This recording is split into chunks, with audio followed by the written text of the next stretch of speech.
Welcome to our channel. Today we how to authorize Equifax credit freeze using online authorization steps, beginner guide step by step clearly. Begin by navigating to the Equifax website. Look for the Credit Report Assistance section on the home page. Select the option for credit freeze. You will be directed to a new page explaining the credit freeze process. Click on the Manage Credit Freeze button. If you haven't created an account, select the option to set one up.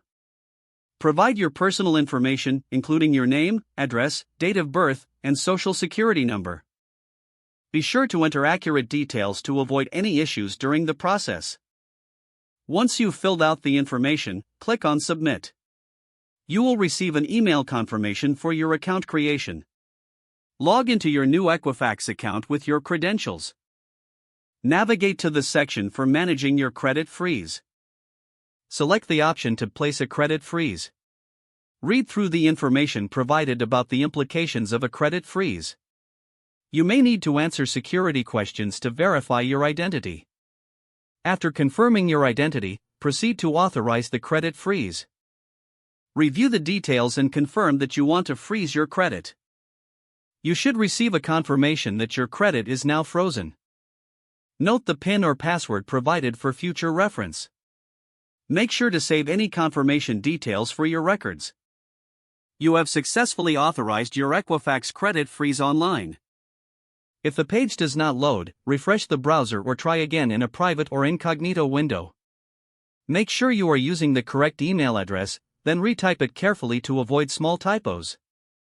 If your password is not accepted, use the reset option and create a new strong password you can remember. Check your spam folder for verification or security emails, then complete any requested confirmation steps.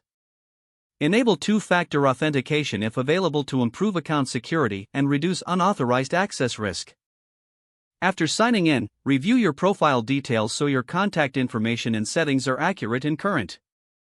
If you see an error message, note it down and try again after restarting your device and internet connection. Log out when you finish, especially on shared devices, to keep your account and payment information secure. If the page does not load, refresh the browser or try again in a private or incognito window. Make sure you are using the correct email address, then retype it carefully to avoid small typos. Don't forget to like this video and subscribe to our channel for more step-by-step tech guides.